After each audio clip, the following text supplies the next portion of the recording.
homological mirror symmetry 2 by Melissa Liu. Oh, thank you. Columbia University. Okay.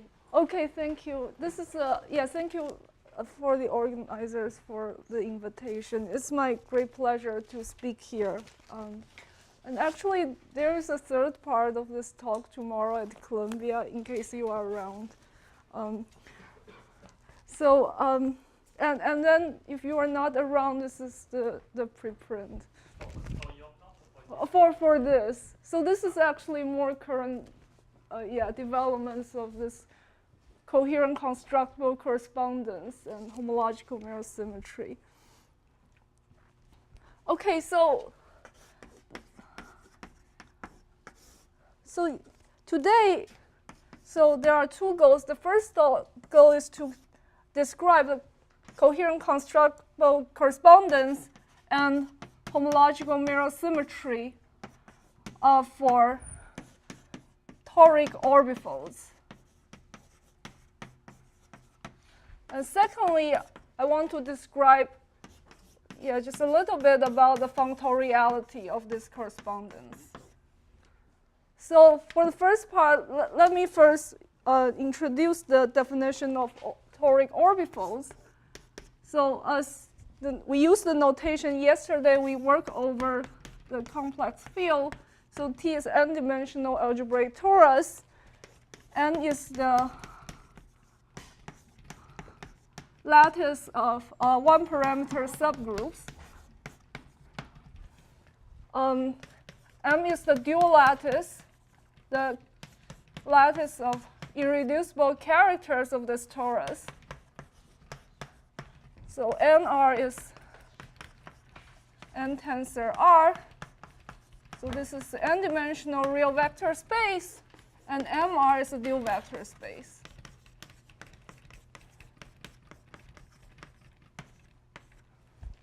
Okay. So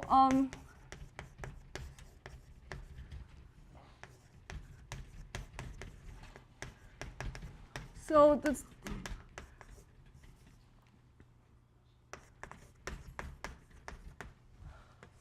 So a toric variety is defined by a fan. A toric orbifold, or more generally, toric Deligne-Mumford stack is defined by a stacky fan. So this is introduced by Borisov, Chen, Smith. I will only give you the definition for toric orbifolds. So a stacky fan is a triple n sigma beta, where n is like this, and sigma is a simplicial fan in NR. So yeah, in this talk, all the fans are finite. Yeah, okay. So these two things gives you a simplicial toric variety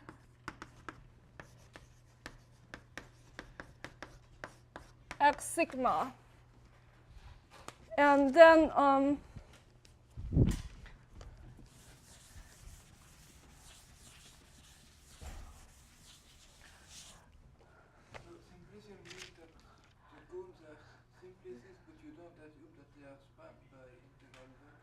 yes. So they are linear. So yes,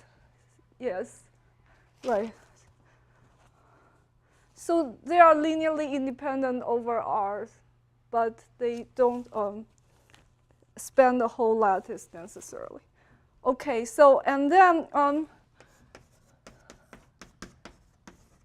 that rho 1 to rho R be the set of one cones, and then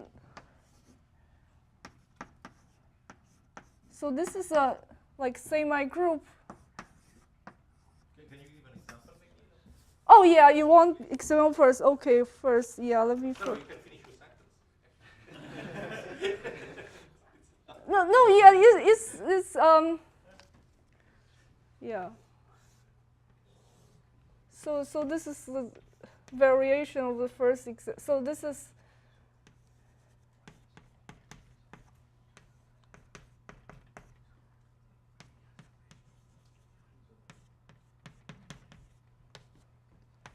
let me call this one row 2 and row 3, and this is V3, V1, and V2. And you see this, so this 2 vector doesn't span the whole lattice Z2. Yeah, okay. So this is an example of a simplicial fan. It's a complete simplicial fan. It has 1 0-dimensional cones, 3 1-dimensional cones. So in this example, R is 3. So this example, N is Z2, and R is 3. Yeah, and we have row 1, row 2, row 3, and then the first lattice point is called V. So Vi is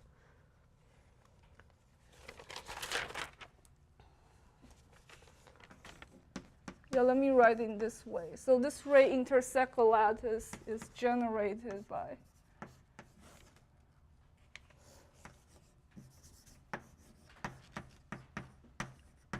where Vi is some primitive vector in the lattice. Okay, is it clear now? So far I haven't defined the stack here. This is just a simplicial fan.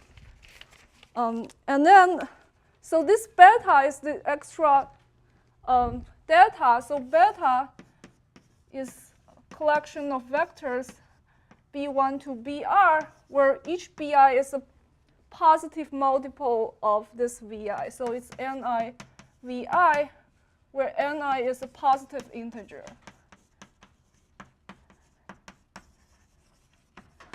So if we choose all the Ni's to be 1, then this is the canonical stacky fan associated to this simplicial fan.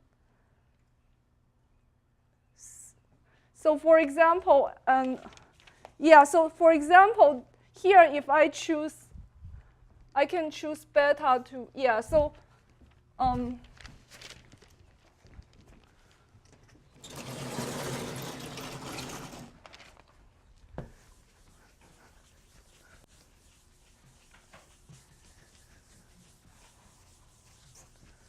so I can write, so I can also write I write this Vi as column vectors. So it has Vn1. So if I write it in this way, I can view it as a map from Z-linear map from ZR to Zn. So let me call this example 1. So in example 1,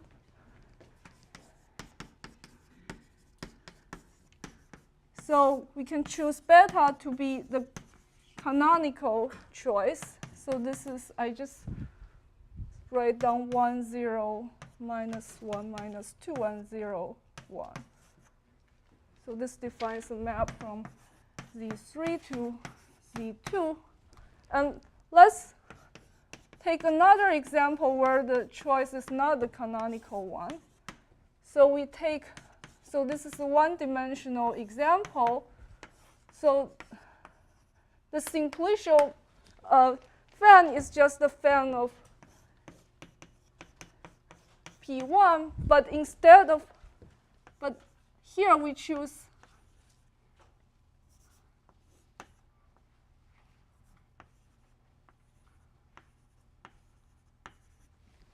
here instead of choosing the first 1, so V1 is 1, but V1 in this example, V1 is just 1, V2 is -1, but I choose B1 to be 3 instead of 1. B2 is -1, so if I write in this way,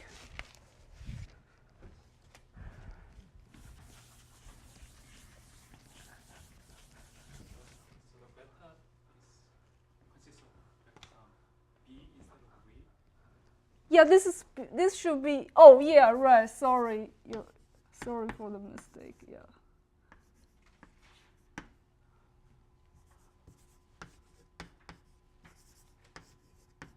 Yeah, thank you for the correction. So yeah, in general, so you can either view beta as this collection of vectors, or you view this beta also defines a map from ZR to Zn given by this matrix. Any questions? So you don't look very happy. Okay, so yeah, so what you want to do now is to construct an orbifold, I guess. Yeah, so From this data. yeah, right. So first we define this data, and then we will construct orbifolds. And the thing I'm really puzzled is why do you have the V and the beta, and you don't just take directly multiply the VI by NI? Somehow. Would that be? Yeah, that's the same. Yeah, is. But so why do you start from the common VI and then go to the multiple instead of? No, because there's a canonical choice which is like there's canonical. So okay, so the beta canonical, to know what beta canonical we only need is determined by n and sigma. So if you are given the simplicial toric variety, there is a canonical toric orbifold associated to it, which is a BIR given by VI. For you, orbifold means non-singular. Orbifold means. Oh yeah, so after I will say what this it will be a smooth Dillingman first stack in your sense.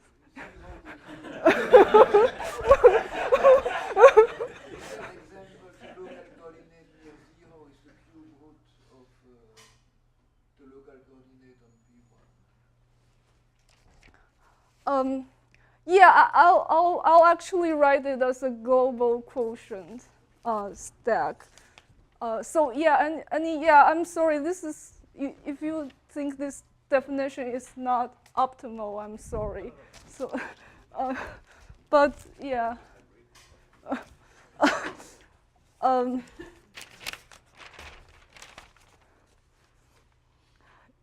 Yes. So where am I? Oh, okay. So, but if we choose this one, we can also view beta as this,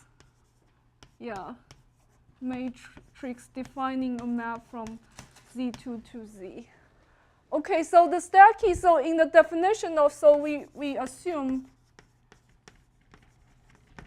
actually span. So they actually span the. So in other words, beta has finite co-kernel. Okay, so yeah, this is the definition of a stacky fan. And now we are going to construct a toric orbifold. Yeah. Your fan is not a complete fan. Oh yeah, we don't need it to be complete. So we need this. I think that's a condition for you have a GIT quotient, and then, yeah. So, okay. So, so then you have this. So you have this beta, and then this beta gives you a. So now with this, we construct toric orbifold associated to this stacky fan. So T is this. So we have. So this is C star n, and this is C star r. So this gives us a surjective group morphism from this r-dimensional torus to n-dimensional torus. So in coordinates, so if the coordinates of T1 are T1 up to Tn, and these are T1 tilde, up to T R tilde. This is very explicit. So Ti is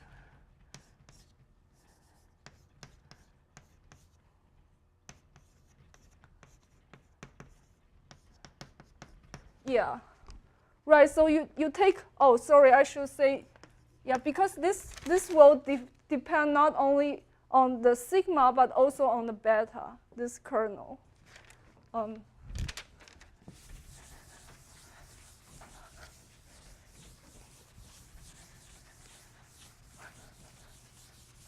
So then, so this is just usual axon CR. So then so we define a static quotient. Yeah, so this is just the usual ideal determined by the simplicial fan, but we quotient by this. So this is now a subgroup of this. Yeah, because this is a subgroup of this, so there's no generic stabilizer. So this static quotient. So first we see that there's a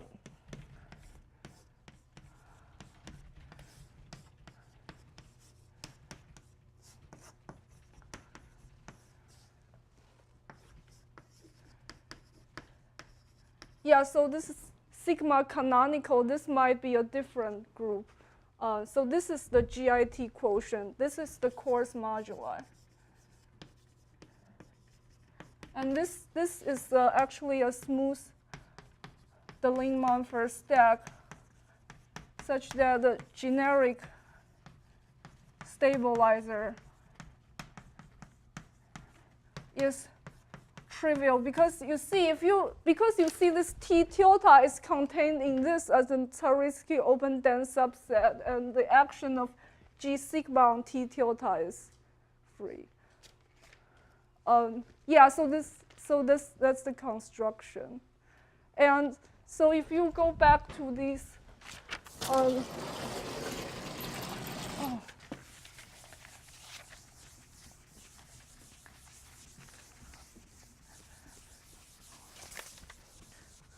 so if you go back to this example 1, so example 1 is this one, and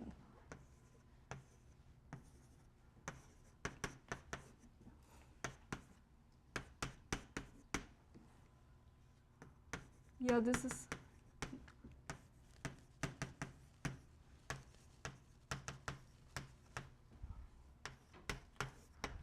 so this should be a, so this is your stacky fan. This should be a subgroup of C star 3. So this is, if you go through this definitions, you calculate that this is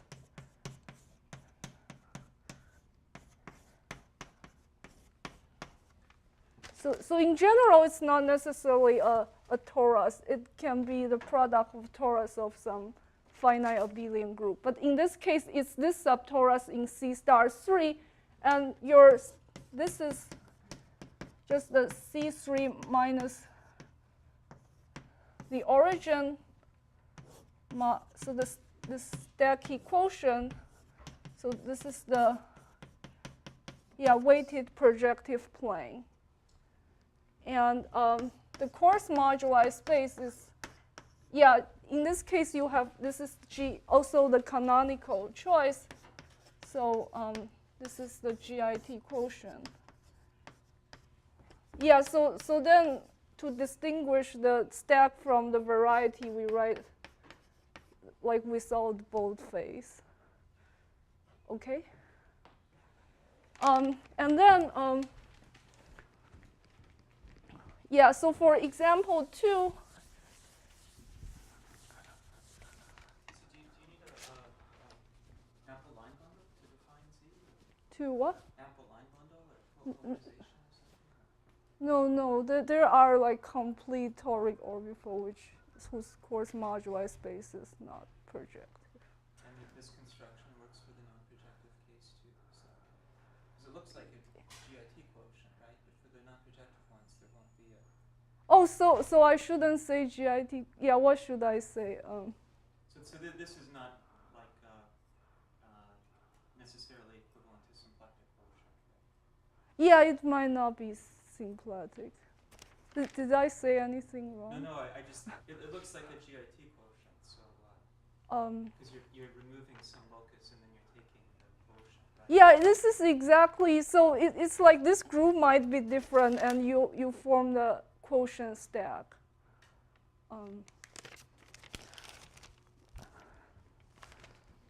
So example 2, yeah.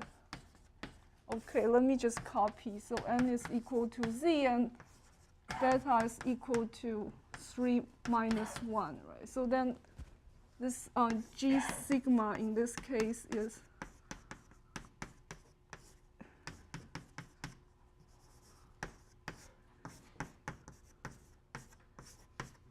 so this subgroup of C star 2. And then then in this case, this is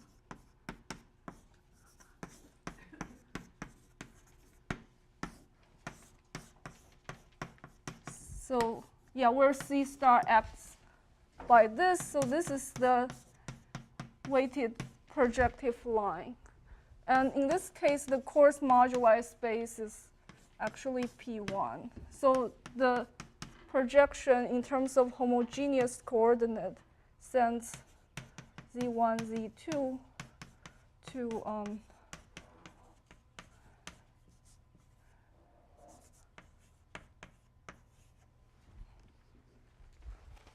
okay. So any questions about definition of toric orbitals? Oh, okay. So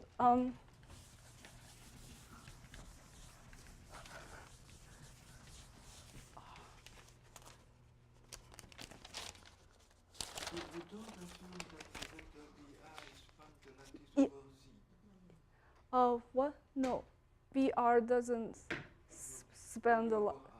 Oh yes. Yeah, like.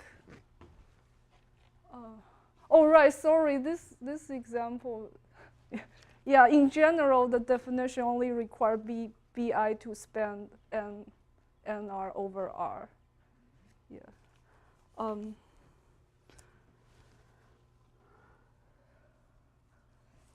I can even take. Yeah, I can even just take this part, and the definition will still work. Now G sigma will be a finite group. Okay, so equivariant.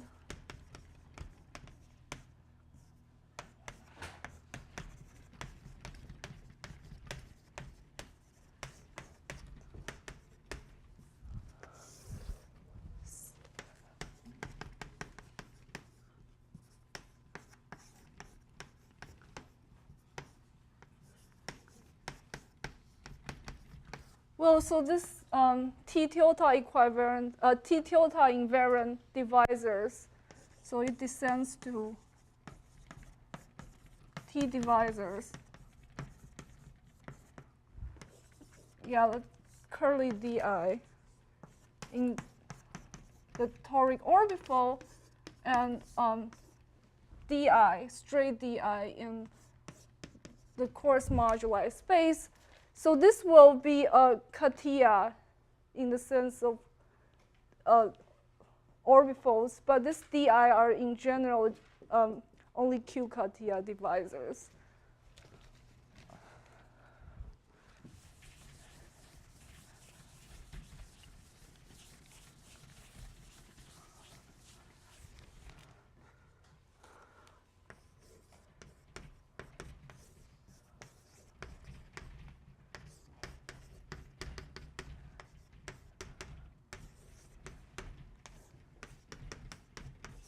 So yeah, so you can form any, like take any integral coefficients, and this will be an equivariant line bundle, and any equivariant line bundle on this toric orbital is of this form.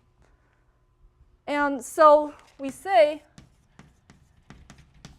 LC is Q ample if there is some like positive if you so if you tensor it by like enough power, it will descend to a line bundle downstairs. If this is the pullback, so there's this so some ample line bundle over the coarse moduli space, and so it's Q ample if only if this, so it's a convex polytope. So what is this convex polytope?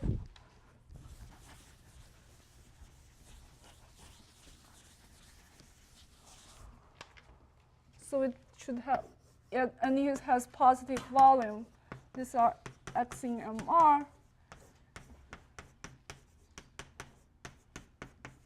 Yeah, so instead of using VI, use your BIs. Okay, so for example, let's go, X is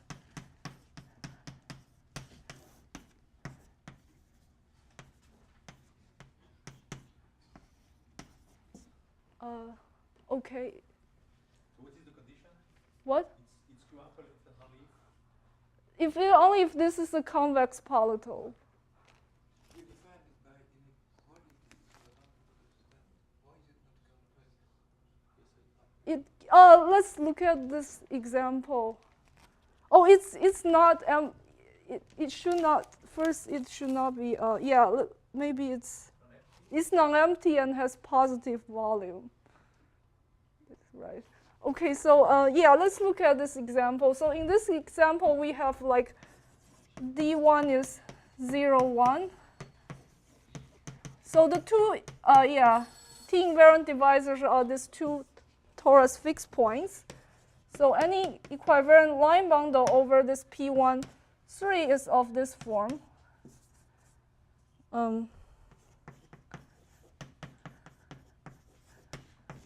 C1, C2 are integers. So now let's try to look at this. What is this? So now this is so here MR is just R. So the first B1 is 3. So the first condition is 3x1, and this is minus greater or equal to minus C1. The second condition, so B2 is minus 1, so it's minus C2. So so you see that the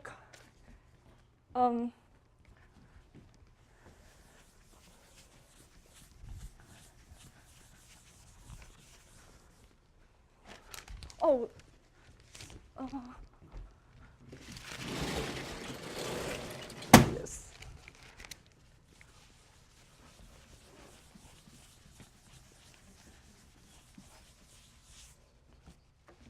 Okay, so what is this? So this is X in R.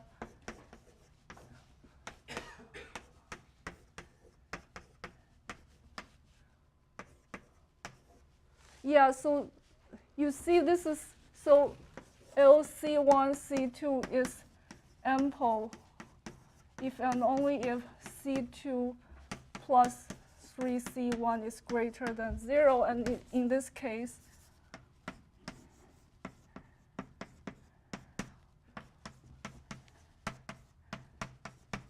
it's this closed interval.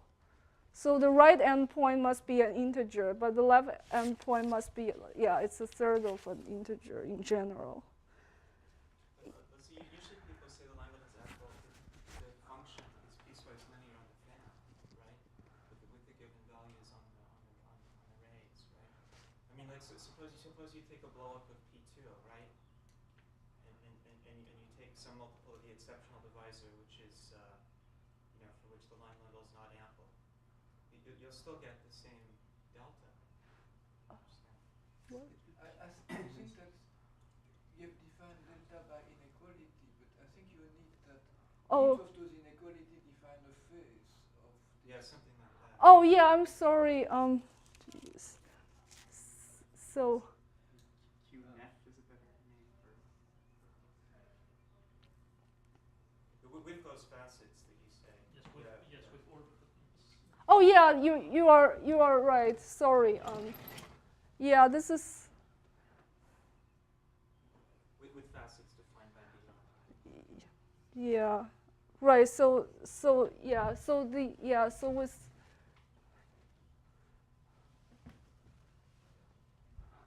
You mean none of? Yeah, this is. Yeah, this is not. Yeah, this is not enough. I'm sorry. Well, if you leave it as implies, then it's obviously okay. Yeah. Okay. I'm. Yeah.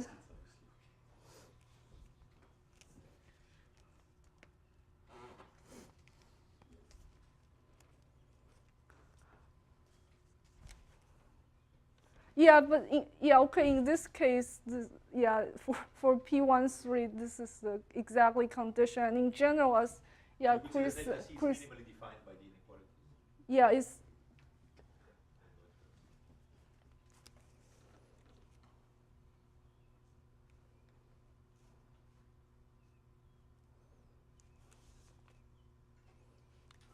Yes. So.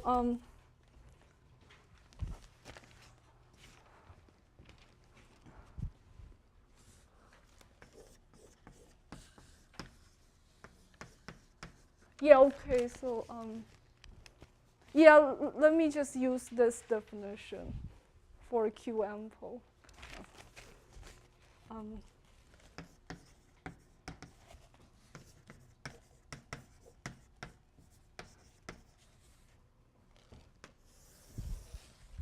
So,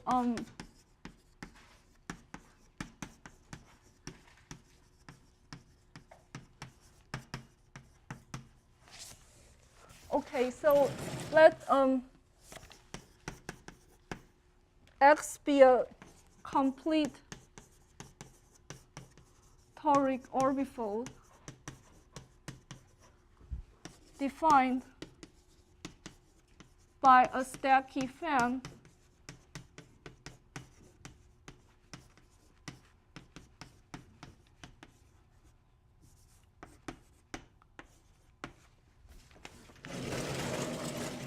so then we have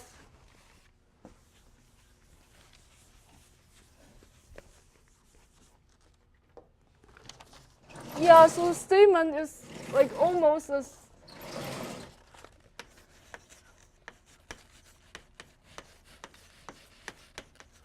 so this is the DG category of T equivalent perfect complexes.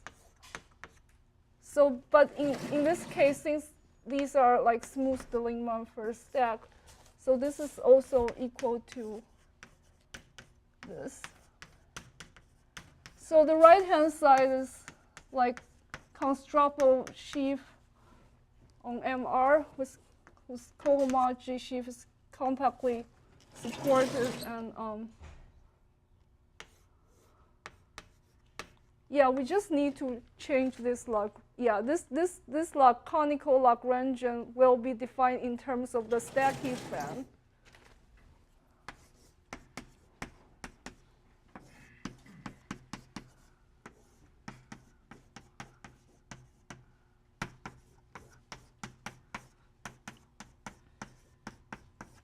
So where M sigma is this.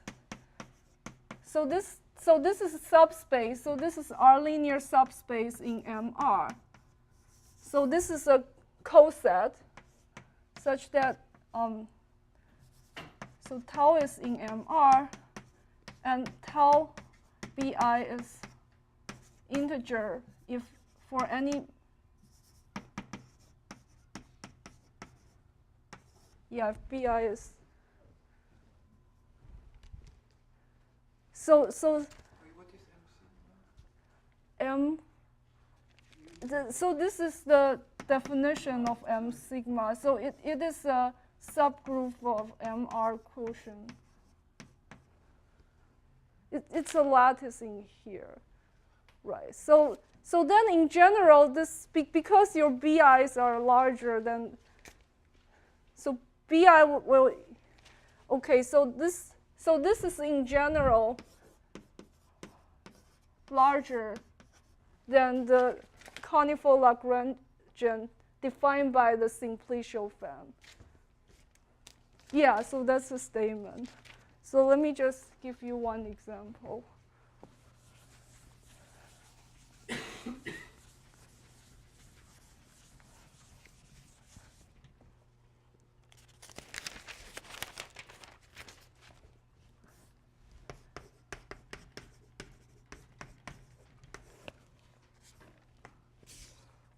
Yeah, so again, this example is like,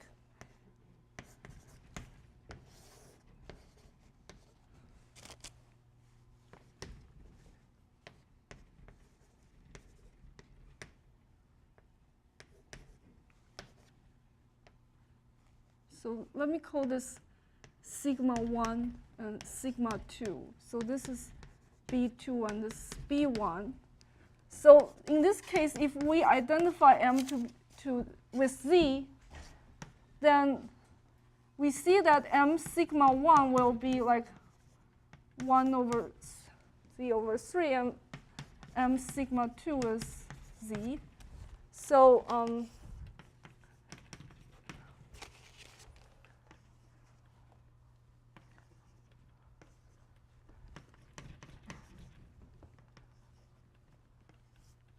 yeah, maybe I should. So the yellow dot are points in M.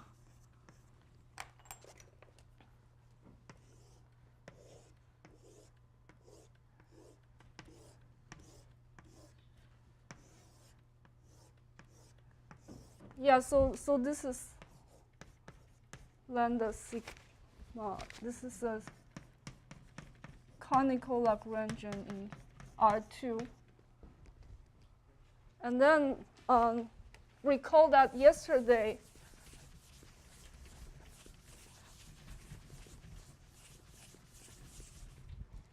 we have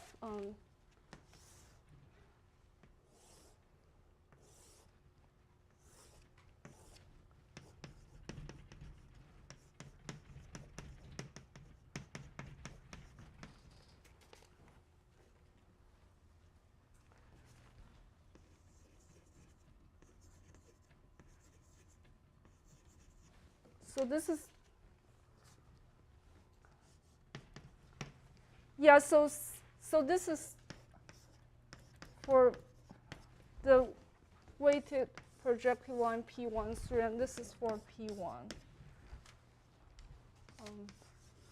Yeah. And then you see that there's a,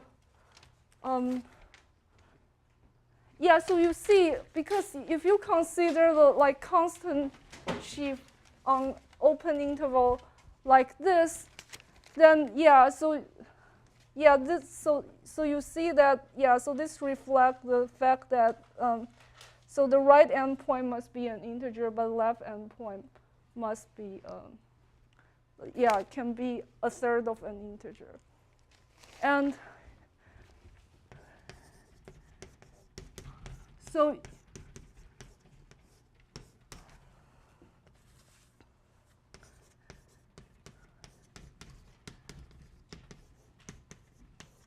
okay, so this we also have this correspondence for non-smooth toric variety. Actually, we only need it to be complete. So then but the difference is when yeah, in general, this is not equal to the T-equivalent coherent sheaves.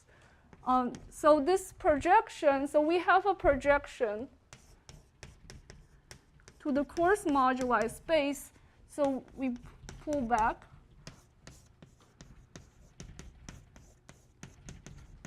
Yeah, so this is in general embedding, and on this hand side is even clearer, because what happens is like these two now is a like subcategory of a bigger category with no these conditions, and because this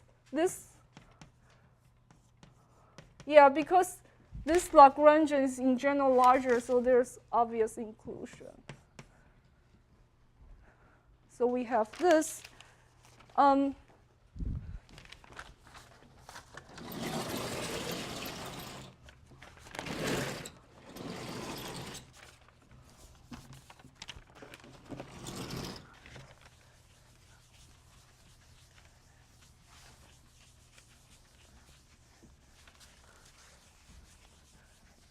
Yeah, so this is a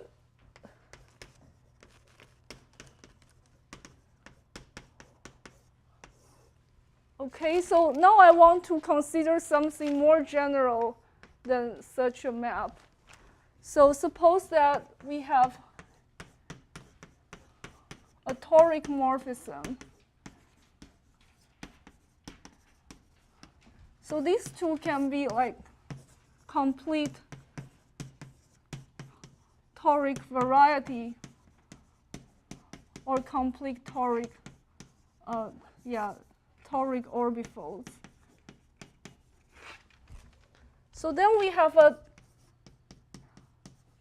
map of the corresponding torus, and then we have a linear map between these two vector spaces. So we assume this is an injective linear map. So we have some dual map.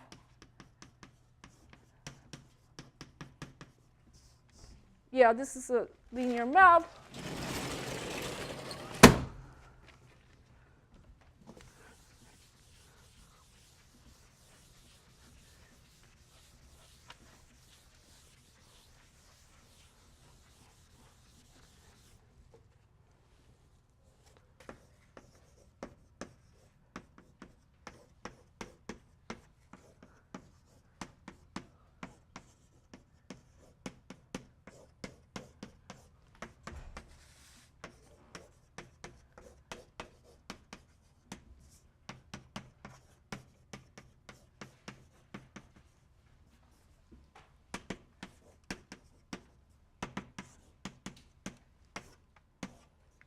So yeah, so this is given by this, and so X is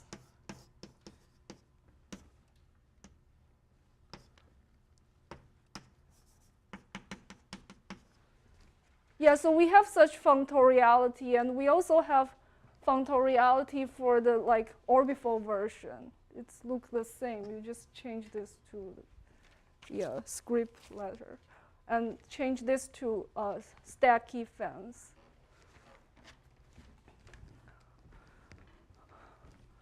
So finally, I want to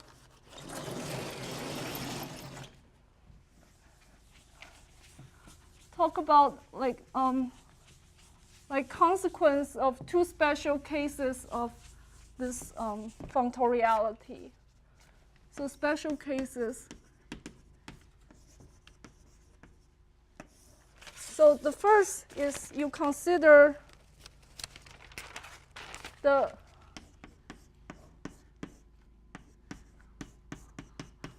diagonal map, and then the corresponding map is just the addition.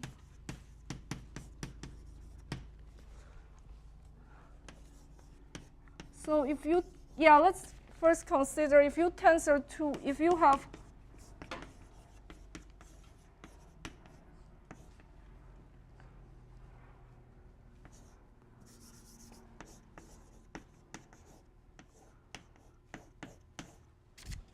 this can be a variety or orbifold. So so this is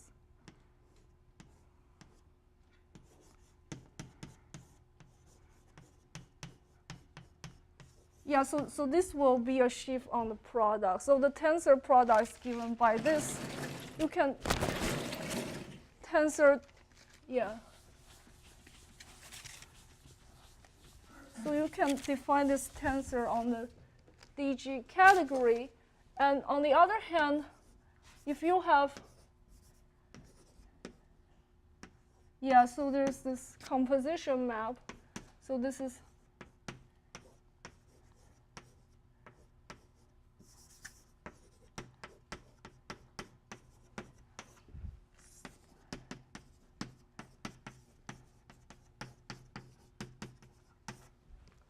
so then you see that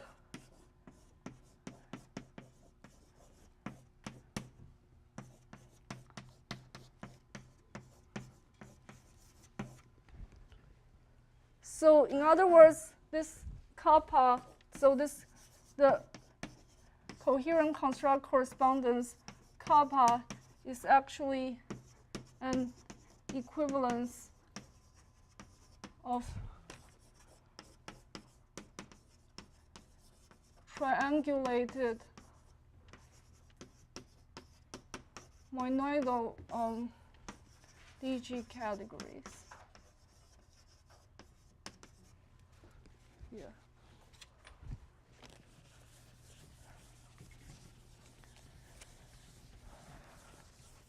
It is obvious that the external tensor products correspond in both settings. The exterior product. Tensor products of the two bulba. To go from x1 and x2 to x1 times x2. is it not? It's not difficult.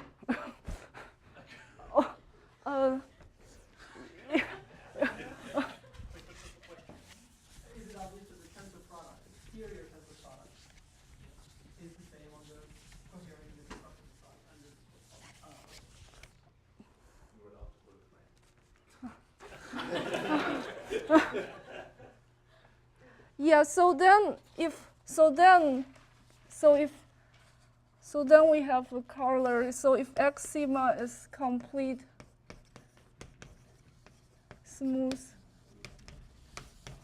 toric variety, so then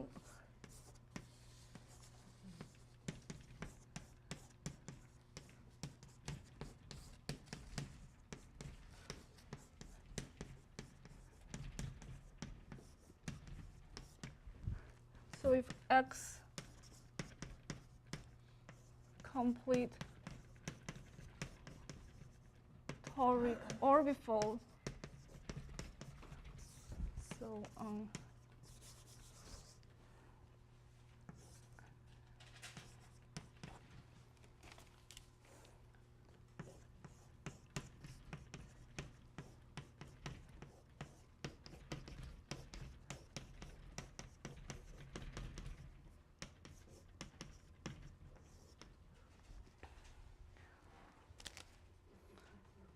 so what is the product? Here comes from, so if you have 2 points, maybe I should write another product. So this is how what it does for cotangent fibers, and then, well, in general, so this relies on the work Nadler, which also relies on the Lagrangian correspondence by Verham and Woodward. So this kind of product will extend to a category. So these two are equivalents of Oh, did I do something wrong? just wondering about some technicalities, whether about applying Verheim-Woodward functors in the setting of these Fukaya categories with asymptotic boundary conditions at T star M. I mean, are we talking about a theorem, or are we talking about we expect this to be true? This is a theorem. Okay, so Nadler did this in his paper, which is. And said that it should work out by Verheim-Woodward machinery if someone would work out the details. I mean, I'm just asking. Well, unfortunately, David Nadler is not here. Here, yes. They're here to teach. Yeah. Okay, but you're saying You can that- ask him next week. Okay, so maybe you're saying by whatever is in Nadler's paper, that's what you're using in here. Yeah, okay, so, yeah. Okay, okay, I can put that in the black box to see Nadler's paper. Okay, Yeah, so I just want to know whether there's some technical improvements that I wasn't, that, you're building up that I wasn't aware of, or were you just quoting what's in there? I quote Nadler, who quotes. That's what I mean. Then I know how to think about it. Yeah, okay, yeah, Which paper of Nadler is that? what is the full? Yeah, it's the, I think it's the same The one paper. showing that so in Nadler's Oslo they construct a map from constructible sheets into chi category. Yes.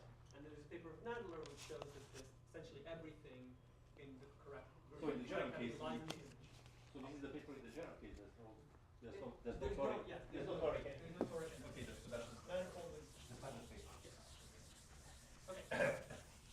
Someone should write a proof at some point. Yeah, he has like six operation on sheaves. We only use like very little. But on the synthetic side. Yeah. Yeah,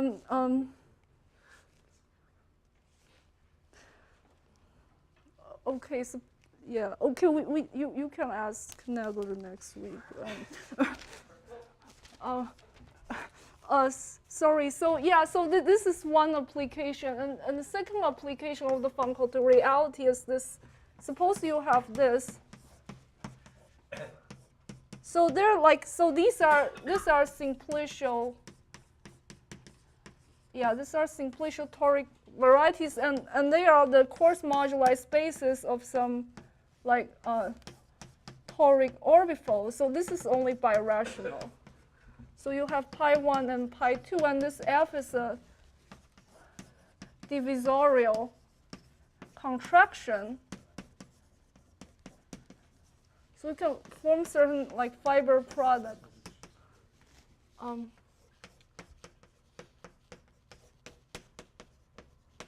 So they all map to this. You probably need to normalize, and then you have mu1 and mu2. So then you have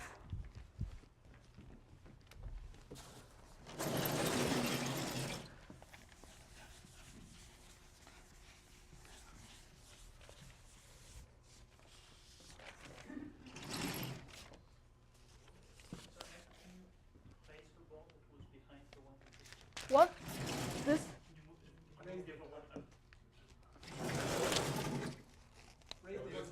This one here. Can you move it up? Oh yes, thank you. And then, so let.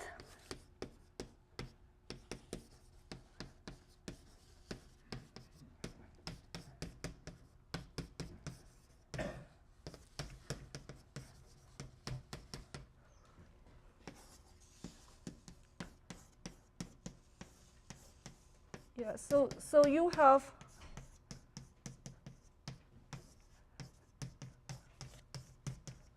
this Fourier Mukai functors, and we know that this is isomorphic to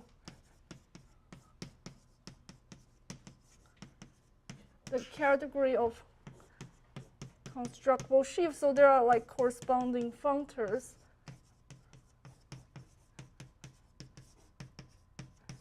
And then, yeah, so then, yeah, maybe I shouldn't say Fukaya category. Okay, so.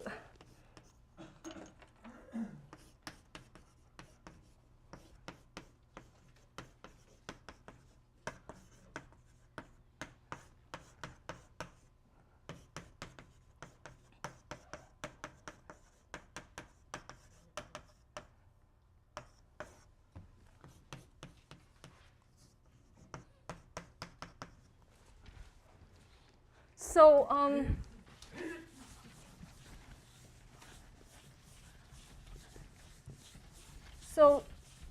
there's a theorem by Kawamata. So if we have this inequality of canonical divisors, then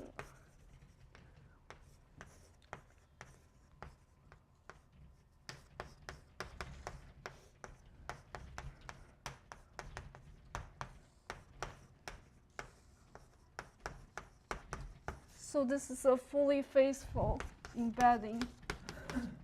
Oh, but this won't preserve the tensor structure. So this F is not.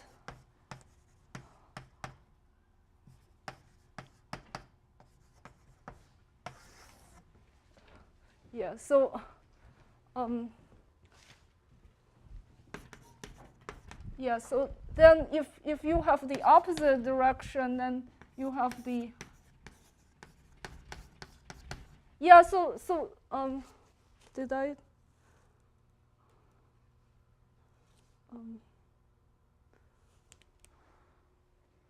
Oh, F. Oh, sorry. So this is 1, 2.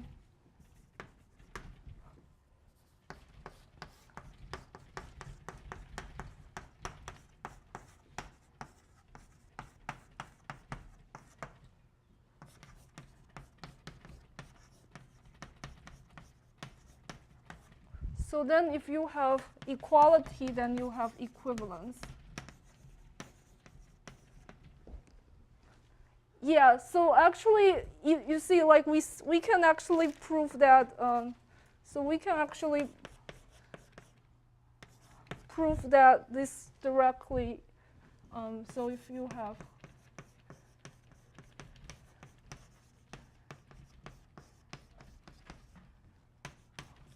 so then F12 without prime is this is fully faithful embedding.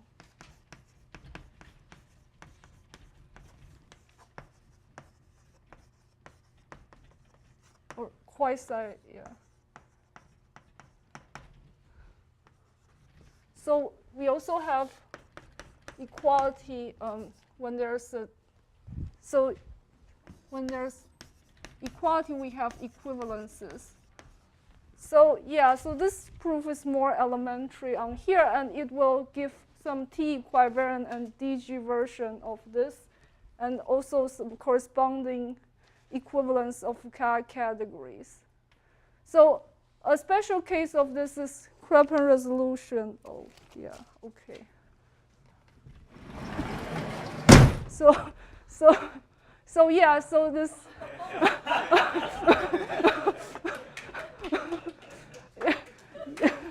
Yeah, so this is this.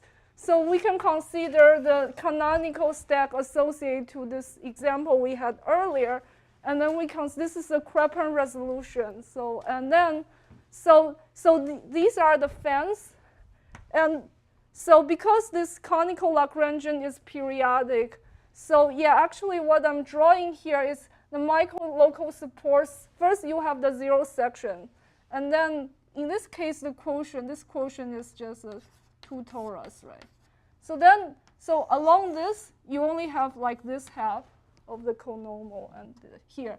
And here on this fibers over a point in the lattice, you have the whole cotangent space, right? So, but if you do here, because you see like we somehow there's increase the m sigma for this sigma. So for this cone, you also have this. So this part is the negative of this cone. So you see that this is larger than this. So on the other hand, if you do the resolution, what you get is you add this. So for this, so here we only have half of the conormal, and here we have the whole. Yeah, and then so you can apply this. If you apply this, so what happens here is this is like some kind of truncation, because in here you can have your vertex in here, but this is not allowed here. So the Fourier-Mukai transformation will send, yeah, this is actually exceptional collection. This to this, this to this. And well, this is because these two are actually pullback of downstairs. So it doesn't change under the Fourier transform. And the effect of this is just, truncation.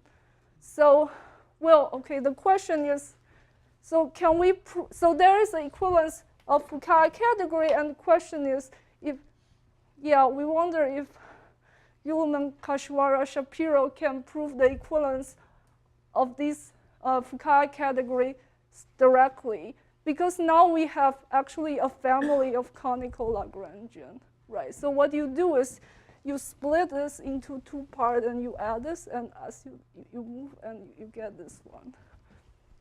So you have a family of conical Lagrangian. Can we prove that this will imply equivalence of Fukaya categories? Okay, thank you.